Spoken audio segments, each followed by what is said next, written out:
Pag-usapan natin yung insurance, no?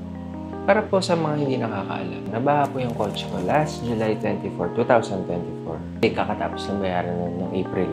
3 buwan lang ako nagpahinga. Tapos wala na yung pinaghirapan ko ng 5 taon. Pero ganun talaga sa kunano. Hindi mo naman pwede i-schedule yan. So kung hindi ka handa, gagastos ka talaga.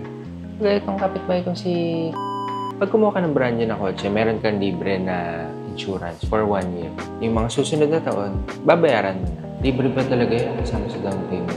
Kailangan mo to at required to ng kasa, lalo na kung hindi pa fully paid yung sasakyan. Sa 5 years kong nagbayad ng insurance, 2 beses lang ako nakapag-participate. Una yung nabangga ako ng motor sa likod tapos tinakbuhan ako. Pangalawa naman, yung nabaha ako ng karina. Mga kinailangan kong asikasuhin. Unang-una, barangay certificate. Pangalawa, original ORCR. Pangatlo, photocopy nung lisensya ko. Nag-request din sila din ng picture ng sasakyan sa yung 4 na anggulo.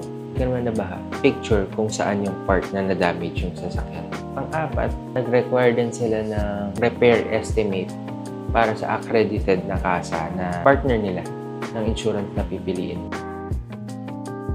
Meron din sila ng request na uncut video from front papunta doon sa serial number ng sasakyan.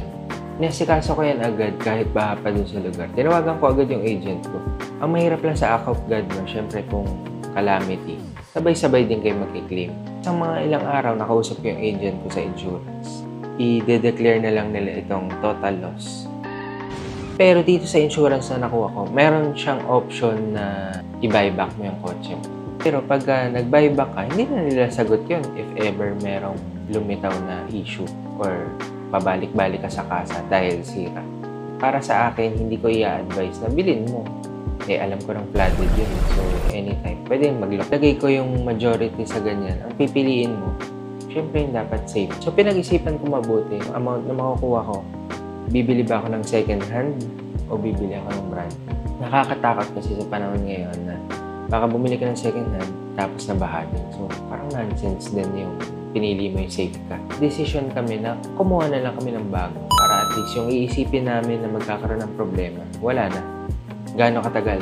From July 24, nakuha ko siya ng September 18. Matagal na to kung nagmamadali ka, pero kung ikukumpara mo sa claims ng iba, parang medyo mabilis. Kaya mabuti talaga yung handa sa hindi.